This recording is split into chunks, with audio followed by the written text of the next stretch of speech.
오늘 말씀은 하나님께서 이스라엘 백성들에게 주신 놀라운 기적의 사건, 만나를 주신 사건에 대한 말씀입니다.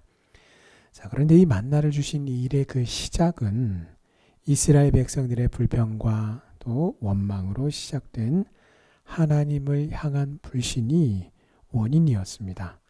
그리고 하나님은 이 만나를 주심으로 이 주심을 통해서 이스라엘 백성들이 하나님의 말씀에 온전히 순종하는가 또 혹은 불순종하는가를 테스트하시려는 목적을 가지고 계셨습니다. 여러분, 오늘 하나님을 믿는 그 믿음 생활하는 오늘 저와 여러분들을 향해서도요, 나를 향해서도 하나님은 아무 목적 없이 그저 맹목적이지 않습니다. 반대로 하나님은 오늘 나를 향하여 분명한 목적을 가지고 계십니다. 하나님은 나를 향하여 가장 선한 길로 인도하셔서 나의 믿음이 성장하고 성숙하여 예수 그리스도를 더욱더 닮는 성화의 길로 인도하시는 목적을 가지고 계십니다.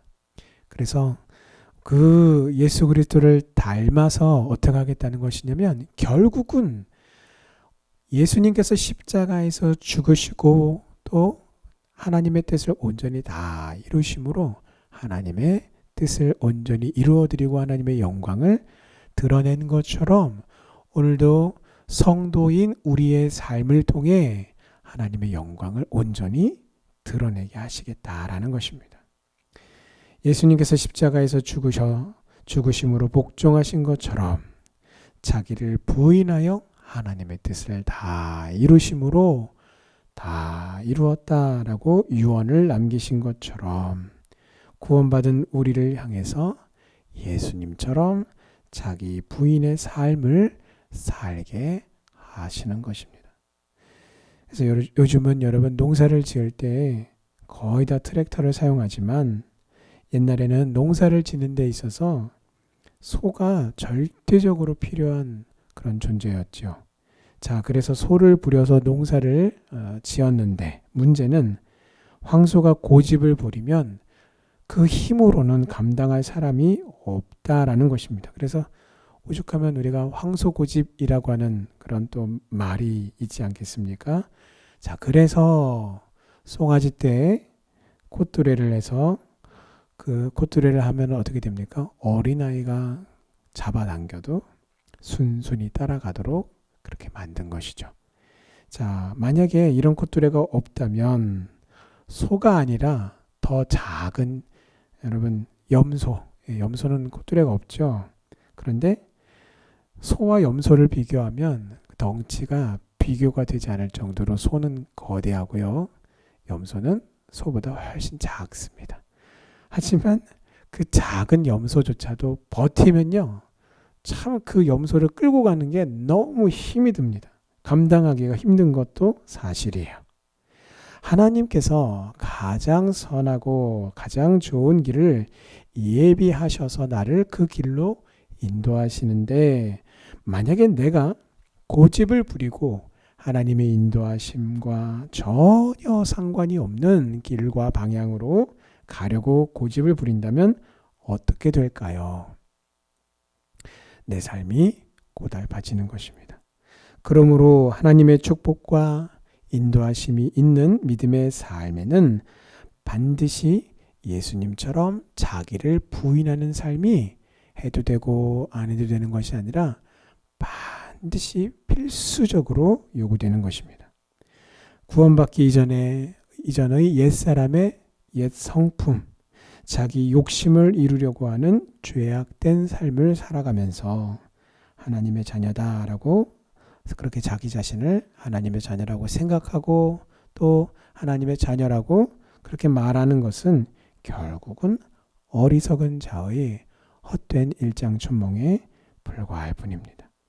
그래서 여러분 송아지 때에 그 소가 되어서 힘이 세지기 전에 고집이 세지기 전에 콧뚜레를 뚫어버리는 것입니다.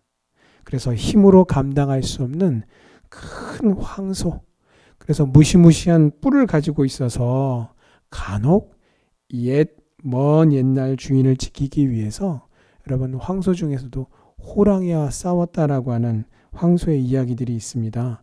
그리고 그때에 그 이야기 속에서 나타난 것은 황소의 뿔이라고 하는 것이 얼마나 무시무시한 무기가 되는지를 잘 알려줍니다. 그러나 그렇게 힘이 세고 용맹하고 무서운 뿔을 가진 황소도 콧뚜레를 통해서 고분고분 따라오게 되는 것입니다.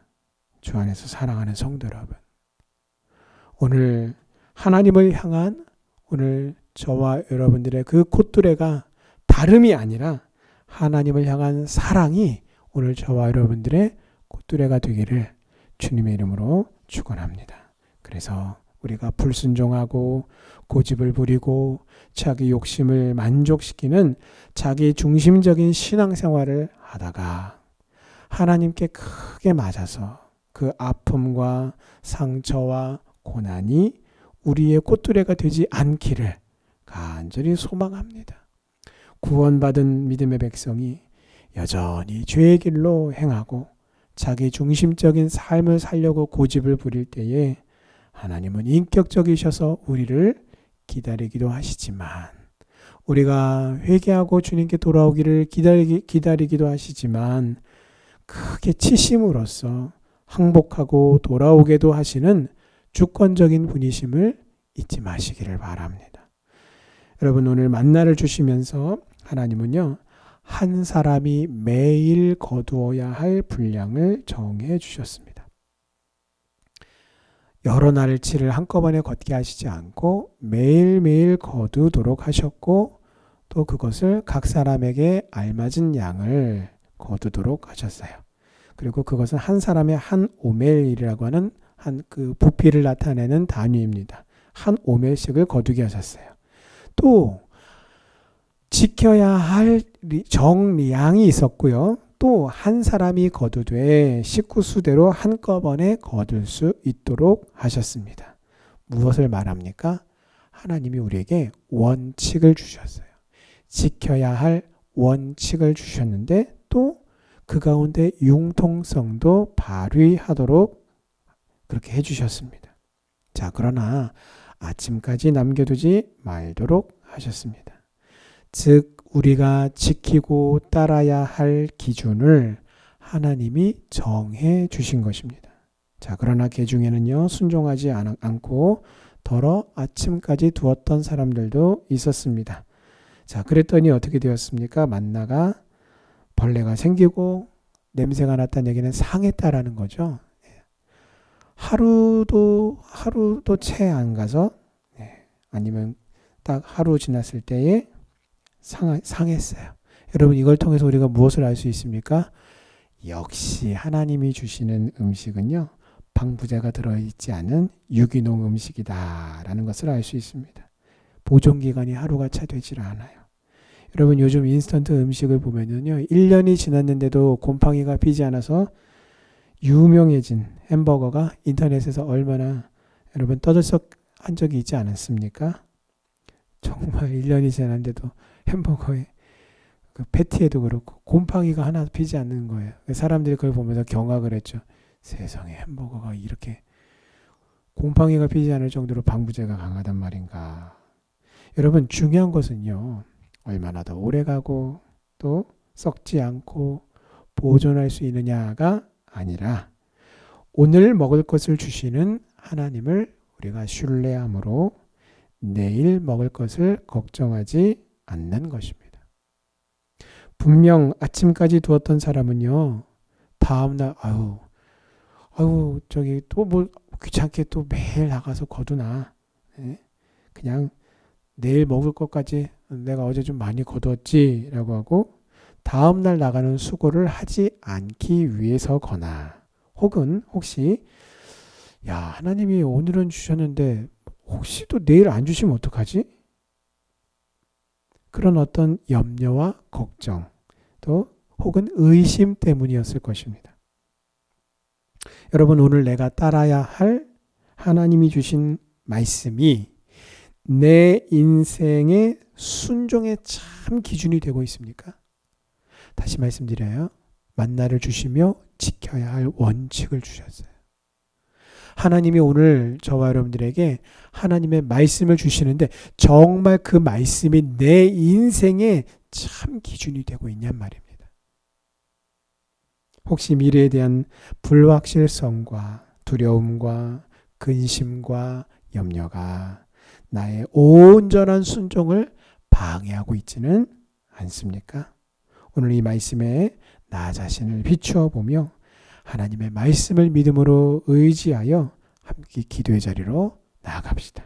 그래서 하나님의 은혜를 구하여서 믿음을 더해달라고 함께 기도할 때에 하나님께서 오늘 우리에게 만나를 주시고 또 그 만나를 주심을 통해서 그 온전한 순종을 하나님께서 지켜보시고 또 구하시고 우리를 향해 기대하셨던 것처럼 오늘 저와 여러분들을 향해 말씀을 주시고 그 말씀을 붙들고 우리 인생의 참 순종의 기준으로 삼는지를 하나님께서 관심을 두시고 또한 우리를 그렇게 지켜보심과 같이 오늘 우리에게 주어진 이 하루도 그 하나님의 말씀을 따라 온전히 순종해 나아가는 우리 성도님들 되시기를 주님의 이름으로 축원합니다. 아멘. 기도하시겠습니다.